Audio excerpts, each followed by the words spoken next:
Olá pessoal, tudo bem? Hoje eu vim mostrar a mangueira de lavadora para a máquina Karcher para vocês. Ela vem com esse engate tubo 14 e o que vem? Esses bicos coloridos.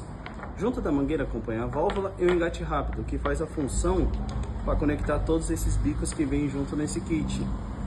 Esse bico, cada um vai servir para um leque, um jato direto, um para espalhar mais água ou não.